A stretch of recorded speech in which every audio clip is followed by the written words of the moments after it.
Proverbios capítulo 4.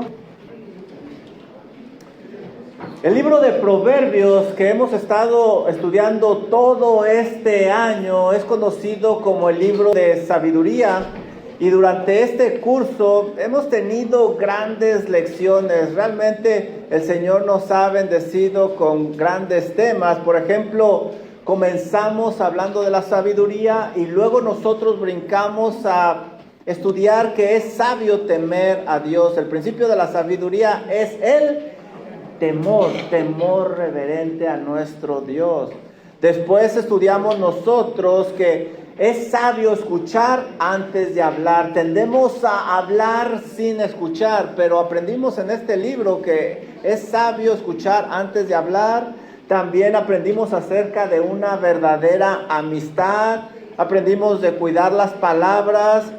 Aprendimos también que es sabio dejar la venganza a Dios, controlar el enojo. Es sabio dar, compartir, ser diligente, planear, tener contentamiento. Y lo último que estudiamos fue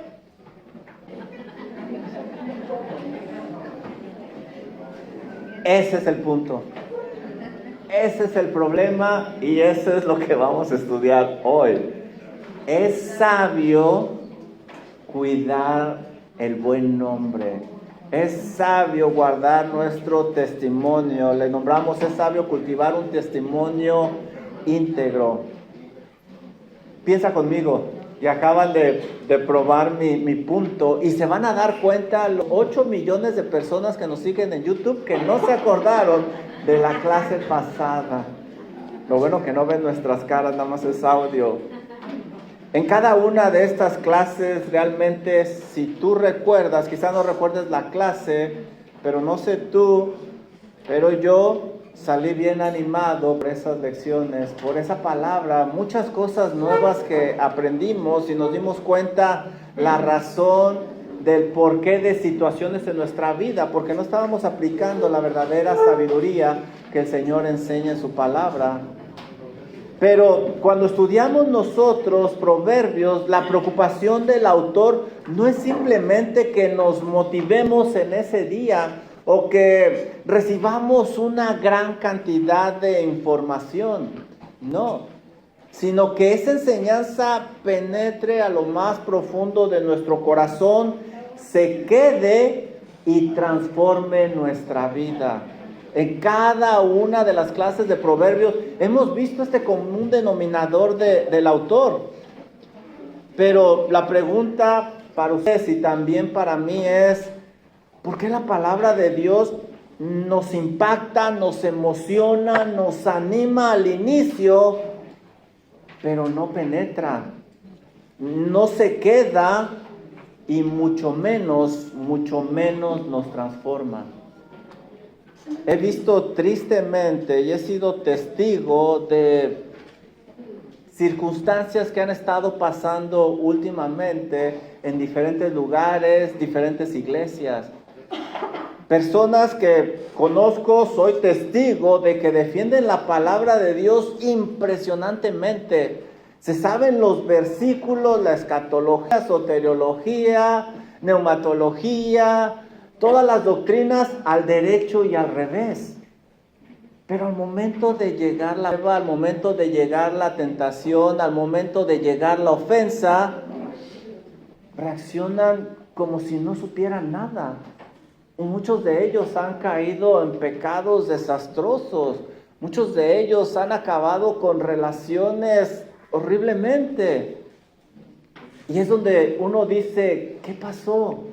Pero si saben todo esto, ¿por qué esa reacción? ¿Por qué ese pecado? ¿Por qué esa decisión? ¿Qué los lleva a ustedes y a mí también a no aplicar lo que hemos aprendido? ¿Has observado, por ejemplo, qué sucede en el corazón cuando alguien maneja incorrectamente una ofensa? ¿Has puesto atención? Es más, no creo que nada más a mí me haya pasado. ¿Te has analizado cuando alguien dice algo y tú lo evalúas como injusto, incorrecto u ofensivo? ¿Qué pasa dentro de ti? De repente se pone al frente ese pensamiento, esa ofensa, y todo lo demás queda abajo. Y luego ese pensamiento se queda ahí y lo empezamos a masajear en la mente. Y todo el día nos controla ese pensamiento. No importa lo hermoso del Salmo 121, lo hermoso del Salmo 23, lo hermoso del Salmo 1. Lo que controla nuestra mente son esas palabras, esa situación, esa ofensa. Y lo masajeamos todo el día. Y luego jugamos con escenarios. Hacemos diferentes mundos y llegamos a nuestras propias conclusiones. Se regenera esa escena una y otra vez porque queremos comprenderla mejor. Y queremos la próxima vez actuar de tal manera que le podamos poner un alto o no dejarnos o qué sé yo. Por esa razón, esa ofensa mal manejada penetra en el corazón, se queda y afecta la conducta de la persona. Y muchas veces, si no se sale esa raíz de amargura, la persona totalmente se amarga y amarga a los que le rodean. ¿Te das cuenta? Eso, mis hermanos, es una forma de meditación. Meditación, aunque en este ejemplo que usé, no es una meditación santa. Lo mismo se puede hacer con una preocupación, una fantasía, un pecado o incluso con la ansiedad. La dejamos aquí todo el tiempo. Todos meditamos en algo y todos estamos meditando constantemente. La pregunta no es si meditas, la pregunta es ¿en qué meditas? ¿Qué está en tu mente todo el tiempo? Una de las razones por las que experimentamos tan poca transformación en nuestra vida es que escuchamos la palabra. La escuchamos, nos alienta, nos anima y nos motiva, pero no nos detenemos a meditar en ella. No meditamos en ella. Y aquí es donde creo que yo he estado fallando últimamente, porque he estado haciendo mucho énfasis en estudiar la palabra de Dios, memorizar la palabra de Dios, pero meditar en ella es algo más. De hecho, ¿saben cuál es nuestro eslogan? We are a teaching Bible church. Enseñamos la Biblia y nos apegamos a la Biblia. Y estudiamos el contexto histórico, definición de palabras. Queremos hacernos expertos en este libro sagrado, pero tenemos que ir más allá. Y ahí es donde creo que yo, como pastor, he estado fallando, porque no les he estado enseñando este tema y no he estado haciendo el énfasis que se requiere. De hecho, ustedes recuerdan, si no se acuerdan, la semana pasada, menos hace 3 meses, ¿de qué predicó el pastor Aaron Ives, el último mensaje? De meditar fue el último mensaje del pastor Ives. Entonces escuchamos la palabra, pero no meditamos en ella. Y la memorizamos como un periquito, simplemente sin pensar. La memorizamos. Meditamos en muchas cosas que no son de provecho. Por eso la carne gana terreno en nuestra vida espiritual. El escritor puritano Thomas Manton, en su libro Meditación Santa, Holy Meditation, él dice lo siguiente, y por cierto es un libro que he estado leyendo y ahora ya saben el porqué de esta clase también. Él dice esto: es infructuoso, no sirve de mucho oír la palabra sin meditar en ella. Podemos oír y oír, pero es como poner todas nuestras pertenencias en una bolsa llena de agujeros. Es lo que hacemos. Para los puritanos, la meditación bíblica no consistía simplemente en pensar profundamente en una verdad, sino en reflexionar deliberadamente en esa verdad hasta que pasara de un conocimiento intelectual a una verdad profundamente valorada, a tal grado que afecte nuestras emociones y nuestra voluntad. para finalmente producir una conducta conforme a la verdad de Dios. Vivir de tal manera que le traiga gloria al nombre de Cristo Jesús. Mis hermanos, y yo estoy con ustedes, yo estoy al mismo nivel. He fallado en esto y tengo que hacer más énfasis en mi vida, en meditar en la palabra de Dios. Escuchamos mucho, retenemos poco y cambiamos más poco, menos. No hay un cambio, porque no tenemos la práctica de detenernos y meditar en la palabra de Dios como meditamos en una ofensa. No sirve de mucho escuchar verdades bíblicas si no gobiernan nuestra manera de vivir y de pensar. Es verdad que la transformación es obra del Espíritu Santo, pero la meditación en la palabra es el medio ordenado por Dios para apropiarse de esa verdad bíblica y vivirla día a día, sin importar las circunstancias, sin importar el lugar, sin importar el clima, las personas que nos rodeen. Eso es lo que Dios espera de nosotros. Y bueno, un poquito tarde, pero ahí está el pobre Tomás. En la Biblia vamos a ver un gran énfasis en la meditación bíblica. Un gran énfasis. Ve conmigo por favor a Josué 1:8. Josué 1:8. No obedecemos porque no meditamos. Mira lo que dice Josué 1:8. Lo primero, ¿se acuerdan? Lo primero, recibimos la palabra. Dice este versículo: nunca se apartará de tu boca este libro de la ley. Ya está ahí la palabra. Y luego, ¿qué se hace? Meditar. Sino que de día y de noche, ¿qué harás? Meditarás en él. ¿Y cuál es el tercer paso? Entonces va a moldear la vida. Entonces, para que guardes y hagas conforme a todo lo que en él está escrito. Ahí está la vida moldeada. ¿Te das cuenta de estos tres pasos?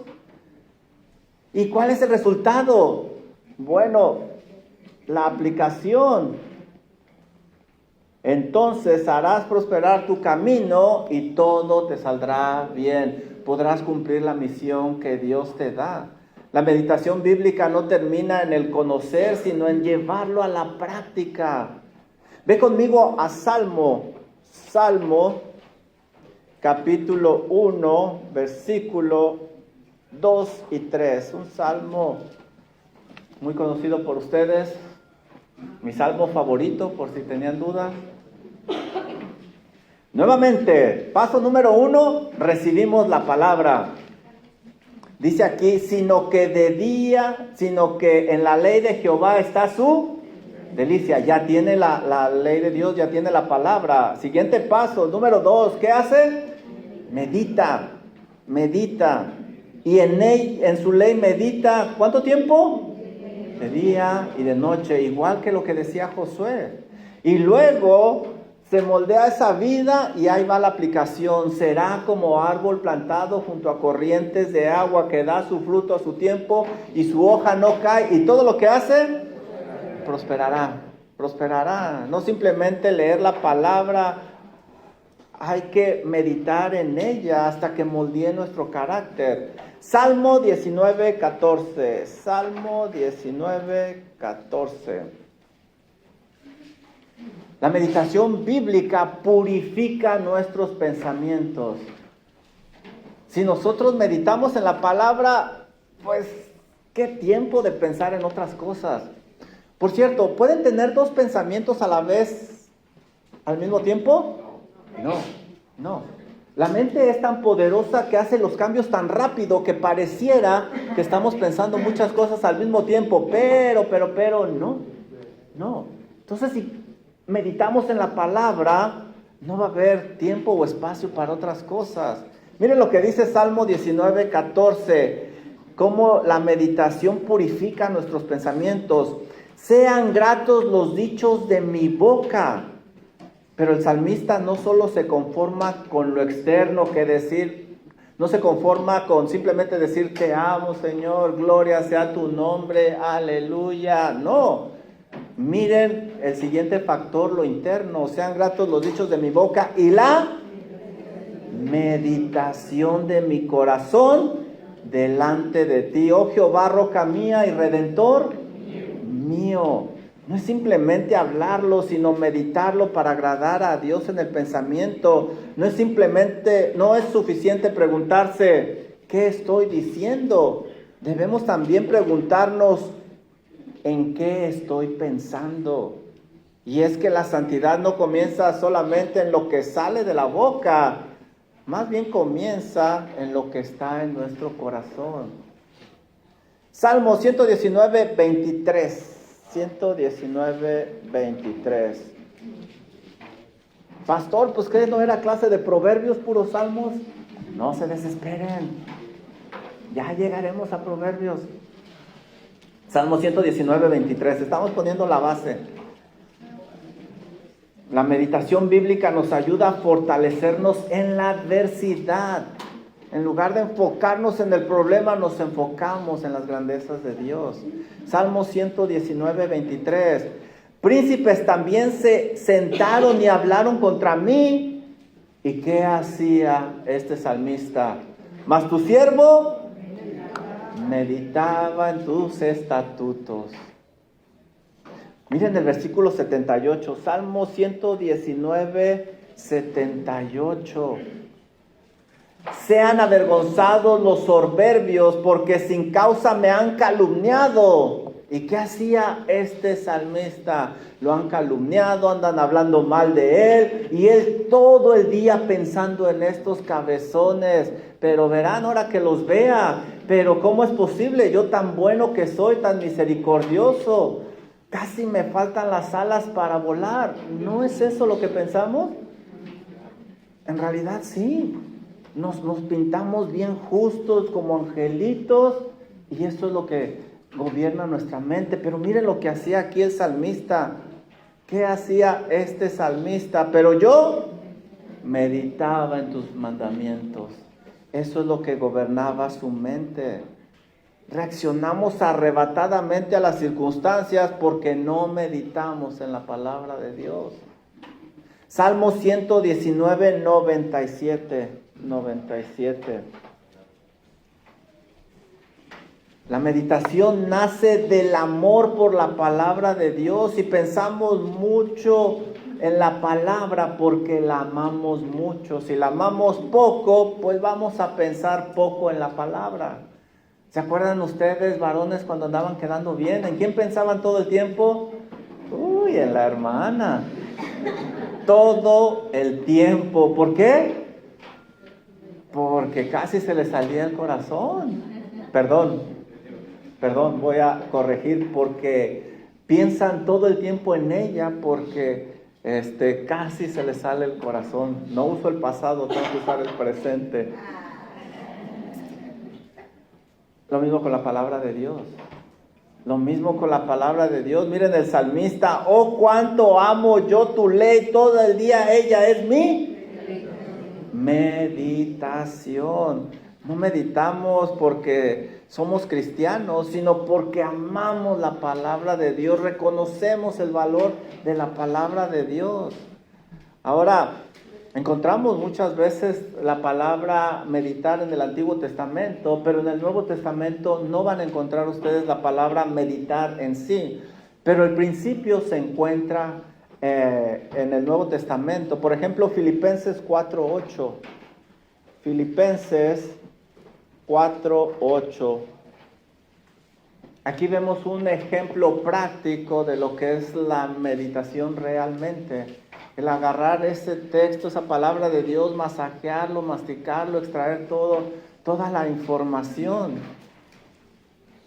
Dice Pablo en Filipenses 4:8: por los demás, hermanos, todo lo que es verdadero, todo lo honesto, todo lo justo, todo lo puro, todo lo amable, todo lo que es de buen nombre, si hay virtud alguna y algo digno de alabanza, ¿Qué se debe de hacer con todas esas virtudes? En eso, pensar.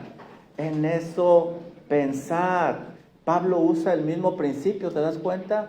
Es lo que gobierna nuestra mente.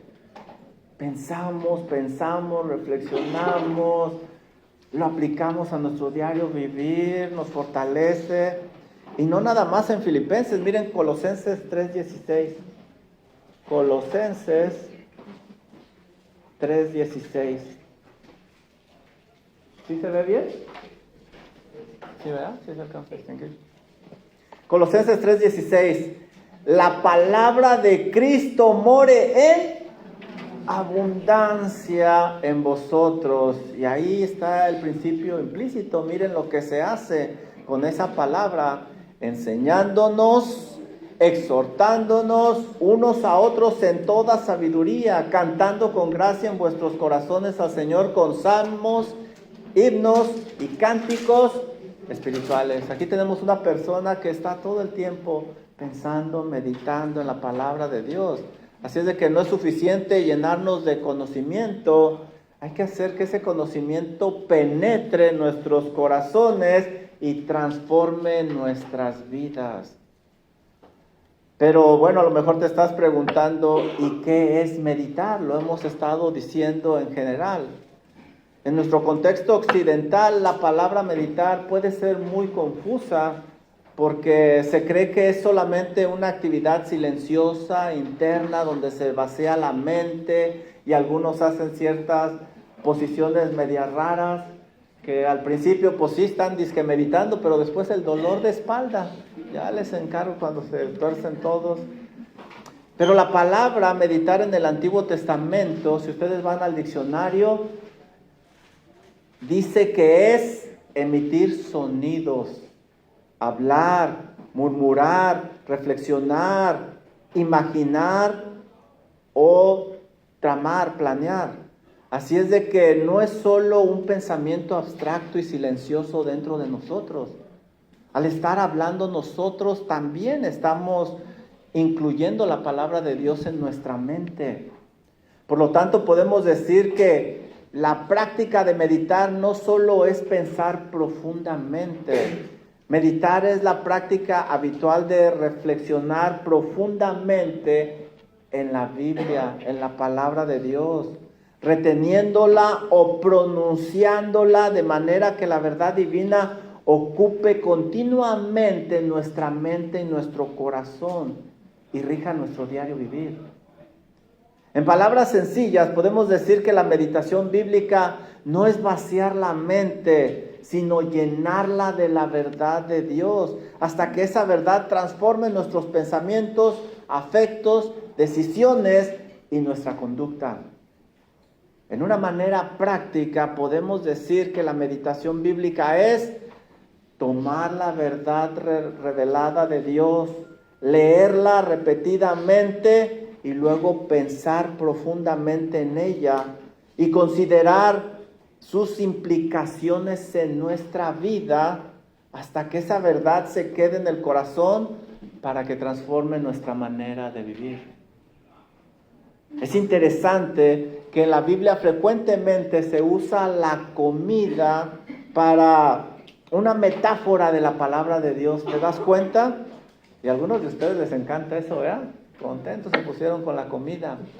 Vamos a leer, por ejemplo, en Mateo 4:4. No solo de pan vivirá el hombre, sino de toda palabra que sale de la boca de Dios. Jeremías 15:16. Fueron halladas tus palabras y yo las comí. Salmo 119:103. Cuán dulces son a mi paladar tus palabras, y más que la miel a mi boca. La palabra de Dios siempre se usa como metáfora del alimento. ¿Por qué crees que es esto? ¿En qué nos ayuda? ¿Qué tiene que ver con la meditación? Porque la palabra es alimento espiritual que fortalece, sustenta y ayuda a crecer espiritualmente. Pero aquí hay un paralelismo interesante. Para sacarle el mayor provecho a esos tacos que nos comemos, no simplemente los mordemos y los pasamos, ¿verdad que no? No, agarramos ese taco de bean and cheese, lo mordemos, lo masticamos, lo saboreamos, y cada que ustedes mastican, existe una descomposición química donde el alimento está liberando algo que se conoce como micronutrientes. Nos está alimentando, nos está deleitando, nos está fortaleciendo. Así es de que debemos de masticar para extraer todos esos micronutrientes y para disfrutar en el paladar, y luego pasa al estómago para generar el bolo alimenticio. Ahora pensemos en la palabra de Dios. Es lo mismo.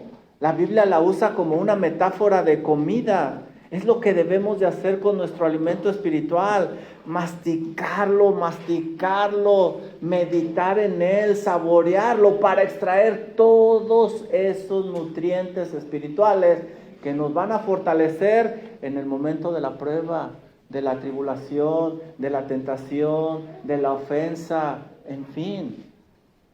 Thomas Merton indica en el mismo libro, Holy Meditation, estudiar la palabra sin meditarla es como el sol de invierno que ilumina, pero no calienta. Porque la meditación toma la verdad y la hace trabajar sobre los afectos y la práctica. ¿Te das cuenta? Cuando nos llenamos de la palabra de Dios, somos como un sol que no calienta en tiempo de frío. Mis hermanos, no terminamos al escuchar la palabra de Dios, ya que tenemos la mayor tarea por delante. No seas como la mayoría que piensa que al terminar el sermón, la escuela dominical, pues ya cumplimos y ya terminamos. No, debes de pensar que ya terminó el sermón o la clase y ahora comienza tu trabajo. Meditar, pensar, reflexionar, masticar esas verdades bíblicas. Recuerda que la palabra escuchada informa, pero la palabra meditada transforma. Y esa es la meta de estas clases que vamos a tener hoy y la semana que entra, si el Señor lo permite. Preguntas de aplicación, ¿están listos? Sí. Nunca me había echado una introducción de 30 minutos. ¡Wow! Primera pregunta.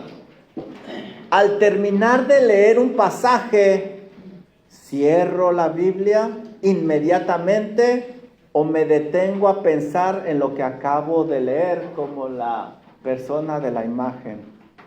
¿Qué es lo que haces? Siguiente pregunta. ¿En qué pienso cuando no tengo nada que hacer? Cuando no tienes nada que hacer, ¿en qué piensas? ¿En una ofensa, entretenimiento, dinero o la palabra de Dios? Siguiente pregunta. ¿Cuándo fue la última vez que una verdad bíblica produjo en mí un cambio piadoso que glorifica a Dios? ¿Cuándo fue la última vez que esa verdad, quizá en esa clase, en ese sermón, en ese servicio de oración, en ese devocional, llegó a tu mente a tal grado que transformó tu vida? Si transformó tu vida es porque meditaste en esa verdad bíblica. Siguiente pregunta. ¿Están listos? ¿Qué verdad de la palabra de Dios ha estado ocupando tus pensamientos en esta semana? ¿Qué verdad de Dios ha estado ocupando tu pensamiento esta semana? Si no lo puedes mencionar, si no puedes mencionar ninguna, quizás has estado leyendo la Biblia, pero no meditando en ella. En mi caso, yo les puedo decir que me está dando una y otra vez vueltas lo que estudiamos el domingo por la tarde. El justo por los injustos para llevarnos a Dios. Qué verdad tan gloriosa. ¿Cómo no vivir para Cristo? ¿Cómo no esforzarnos para Cristo? Derramar nuestra vida. Porque si se acuerdan, terminamos diciendo que nos lleva de la mano a la presencia de Dios. Y leímos el Salmo, en tu diestra hay plenitud, plenitud de gozo. Delicias a tu diestra para siempre. Ahí en sus hojitas, en la parte de atrás, se los iba a dar hasta el final, pero ya me adelanté.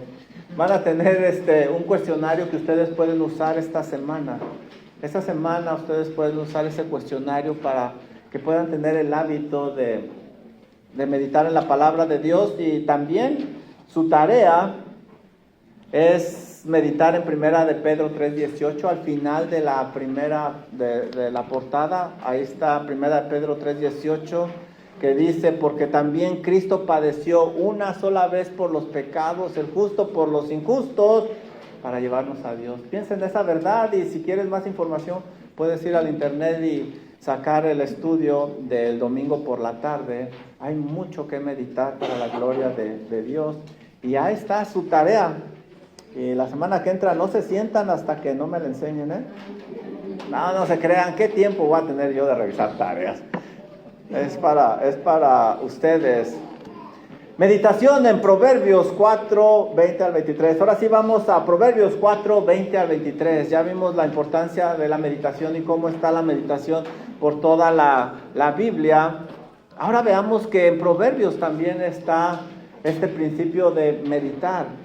Cuando leemos el libro de Proverbios, al igual que en el Nuevo Testamento, no encontramos la palabra meditar ahí, pero sí encontramos el principio por todo el libro. Cuando leemos conceptos como guardar, retener, inclinar el oído, atesorar, escribir en el corazón, no olvidar, andar en el camino, etc., ahí vemos el principio de meditar en la palabra de Dios, no nada más recibirla y memorizarla. Así que usaremos un pasaje que nos muestre este concepto que es de suma importancia en la vida cristiana. Espero que para este momento tú ya te has dado cuenta que es importantísimo meditar en la palabra de Dios. Dice Proverbios 4:20 lo siguiente: hijo mío, está atento a mis palabras, inclina tu oído a mis razones. ¿Qué está haciendo? Paso número 1, aquí está el recibir la palabra. Versículo 21, no se aparten de tus ojos. Hay que atender, hay que poner atención. Guárdalas en medio de tu corazón. Esto es atesorar, valorar, por lo tanto es meditar. Porque son vida a los que la hallan y medicina a todo tu cuerpo. Sobre toda cosa guardada, guarda tu corazón, porque de él mana la vida. Y aquí está el principio de retener y el de cambiar, transformar. Siempre van a ver ustedes estos pasos constantemente. Si es de que vamos a ver lo primero que debemos de hacer es escuchar la palabra de Dios, escuchar las verdades bíblicas. Ese es el primer paso. Bueno, en la parte de arriba van a ver ustedes los pasos: escuchar, meditar, retener y cambiar. Dice aquí: hijo mío, está atento a mis palabras, inclina tu oído a mis razones. El lenguaje es el de un padre instruyendo a un hijo, aunque este lenguaje era común de un maestro a un discípulo, y hasta la fecha muchos dicen hijo, aunque no sea su hijo, como en son de cariño, tono de cariño. Pero notamos que existe un sentido de amor, de preocupación piadosa de parte del proverbista. En aquellos días en Israel, el propósito era formar personas capaces de vivir sabiamente delante de Dios. Eso ha cambiado en nuestros días. En nuestros días la mayoría de familia quiere que sus hijos sean profesionistas y esa es su meta. Pero en aquella época no era así. Por esa razón este pasaje no es una lección sobre pensar positivamente. Es un discurso paternal para la formación espiritual del joven, para su vida moral delante de Dios. Cuando estudiamos el contexto de este capítulo 4, vemos algo extremadamente interesante. Vemos una cadena generacional para pasar esa sabiduría de Dios de generación en generación. Mira cómo empieza el proverbio, Proverbios 4:1. Proverbios 4:1, estamos ahorita en el paso de escuchar, de recibir. El proverbista comienza con un llamado a adquirir la sabiduría de parte del Padre. Mire lo que dice: oíd, hijos míos, la enseñanza de un Padre. Padre, y estar atentos para que conozcáis cordura. Quien está a cargo de la enseñanza de los hijos es el Padre. Y la madre está implícita y en otros pasajes también aparece ella. Pero ¿te das cuenta quién es la figura principal? El Padre. Después el Padre recuerda cómo adquirió él esa sabiduría divina. Entonces aquí tenemos a un padre pasándole la sabiduría a su hijo, pero él recuerda cómo recibió esa sabiduría. Miren lo que dice el versículo 3 y 4. Porque yo también fui hijo de mi padre, delicado y único delante de mi madre. ¿Y qué hacían estos papás con este padre que ahora está instruyendo a su hijo? Y él me enseñaba y me decía: retenga tu corazón mis razones y guarda mis mandamientos y vivirás. ¿Puedes ver cómo se pasaba la sabiduría, el conocimiento de Dios? ¿Quién les está enseñando? El Padre. Los padres. Los padres. ¿Alcanzas a ver tu responsabilidad? Las escuelas, los maestros de escuela dominical, el pastor, somos un apoyo. Pero la responsabilidad cae en el hogar. Ahí es donde se forman las personas, el carácter, la vida espiritual. Este es uno de los principales medios establecidos por Dios para transmitir esa sabiduría. ¿Cuánto tiempo pasaron tus pequeñitos esta semana en la palabra de Dios? ¿Es tu culpa y de nadie más? Es tu culpa y de nadie más. Tú eres el responsable. La enseñanza fiel de una generación a la siguiente radica en el hogar. No en la iglesia, no en la escuela, no en otros lugares. Es en el hogar. La sabiduría viene de Dios y luego a una generación anterior y luego esa generación anterior la pasa a un padre y este padre la pasa a su hijo y el hijo a su vez a su hijo. Ese es el modelo que nosotros vemos en la Biblia.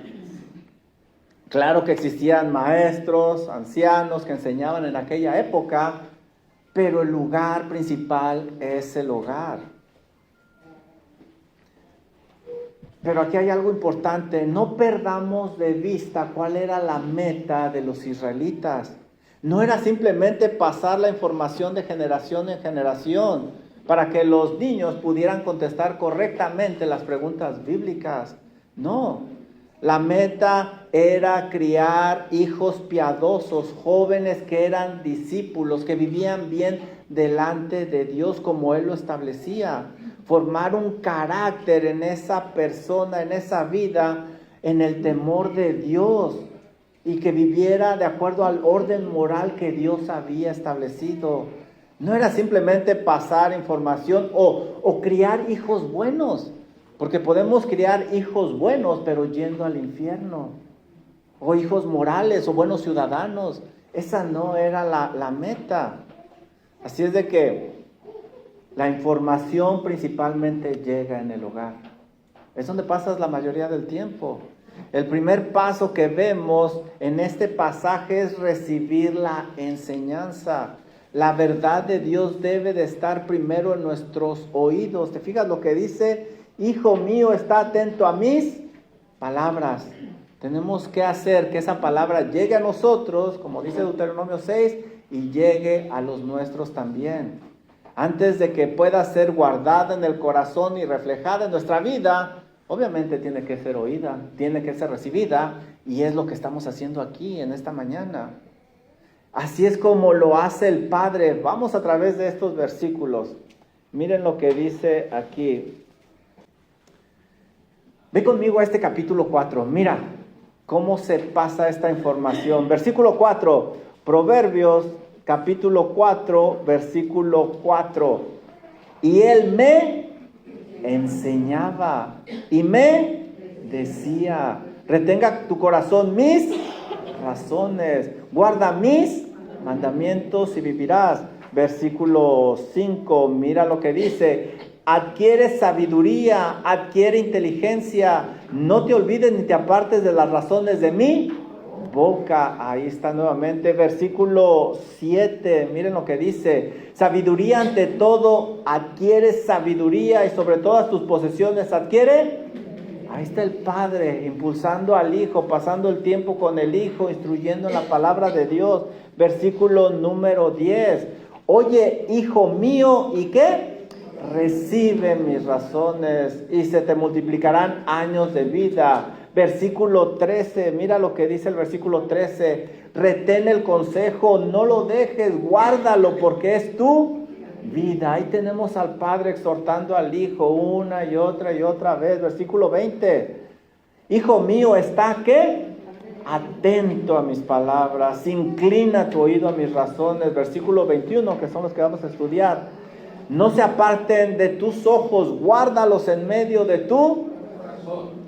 ¿Te fijas? El Padre está llevando al Hijo en una progresión. Primero debe de recibir la enseñanza, después conservarla, y finalmente esa enseñanza, después de meditarla, tiene que transformar su vida, su corazón.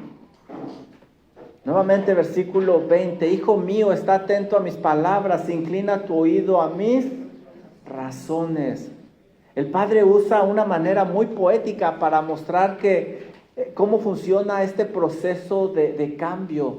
Este proceso de cambio funciona como una calle de dos avenidas. El Padre ha recibido la sabiduría divina y ahora la está pasando a la siguiente generación.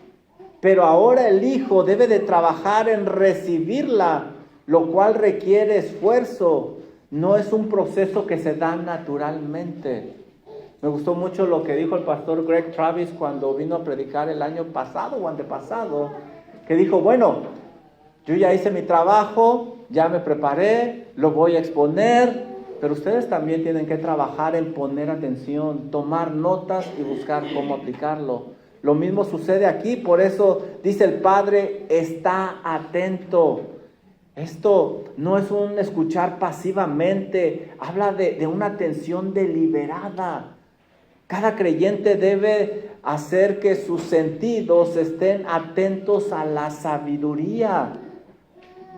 Nosotros debemos de hacer ese trabajo. Por naturaleza, nuestro cuerpo carnal, nuestra pecaminosidad, no quiere poner atención a las cosas de Dios.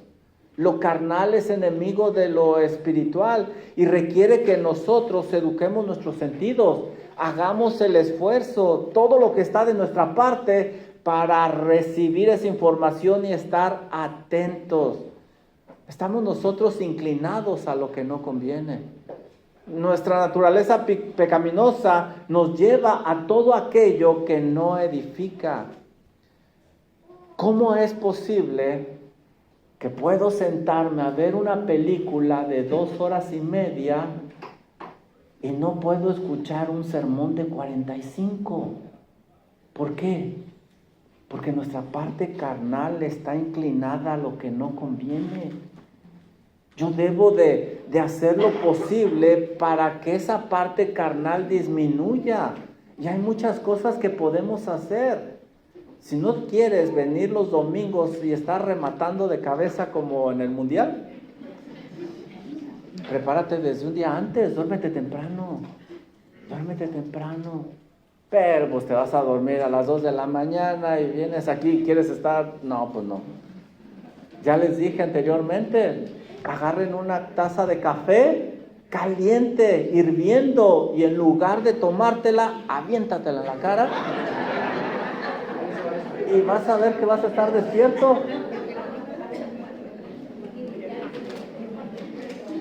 ¿Te das cuenta lo que está diciendo el Padre? Hijo mío, está atento, no se da natural. No nos necesitan obligar para escuchar un chisme, una comedia o algo. No nos obligan, sino que se nos va el sueño.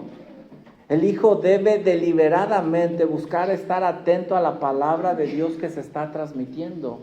No se va a llegar a la transformación si no pasamos por este primer paso.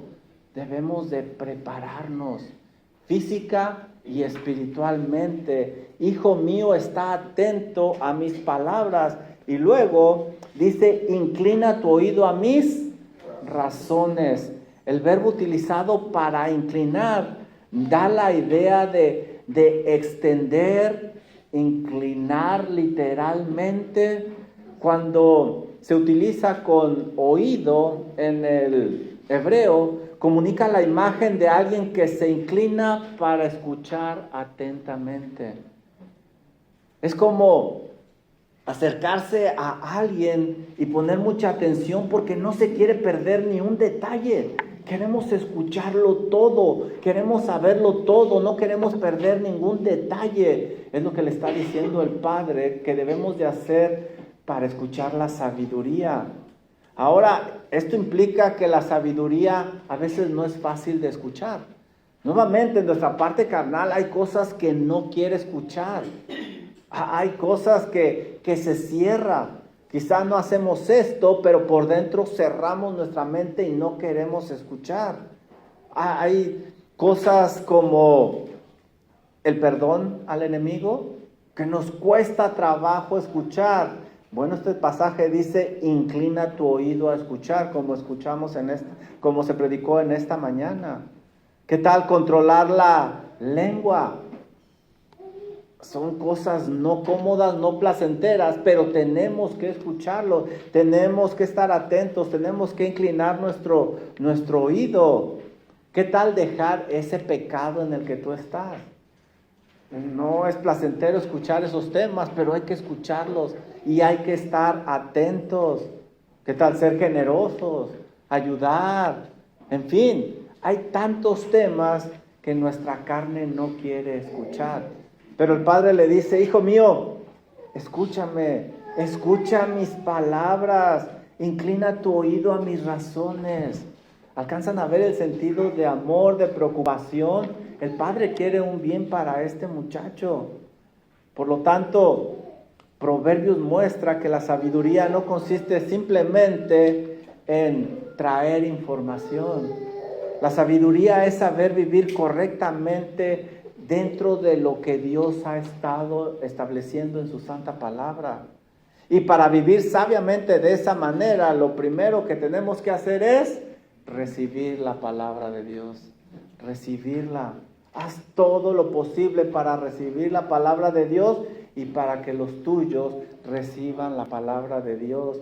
Si es posible, para los que tienen niños, sean creativos. No les den sermones de 2 horas, ni tú los aguantas. Y ahí los tienes sentados a los niños. No, 15 minutos, agradable, que sea divertido. Busca formas, pero que reciban la palabra de Dios. El primer paso es recibir la verdad de Dios. Ahora, ¿qué hacemos después de escuchar? Para que no se escape, meditar. Y eso lo estudiaremos la semana que entra, si el Señor lo permite. ¿Preguntas de aplicación? ¿Están listos? Sí. Ahí les va. Cuando escuchas la palabra de Dios, ¿realmente estás atento o simplemente estás presente físicamente? Cuando escuchas la palabra de Dios, ¿realmente estás atento o simplemente estás físicamente? Siguiente pregunta. ¿Escuchas la palabra buscando solo información nueva o buscas algo que Dios quiere cambiar en tu vida? ¿Con qué propósito lo haces? Porque hay cosas bien interesantes en la palabra de Dios, pero no es llenar nuestra curiosidad, satisfacer nuestra curiosidad o llenarnos de conocimiento. ¿Qué quieres que cambie, Señor? Muéstrame el día de hoy. Prepara tu corazón como Esdras.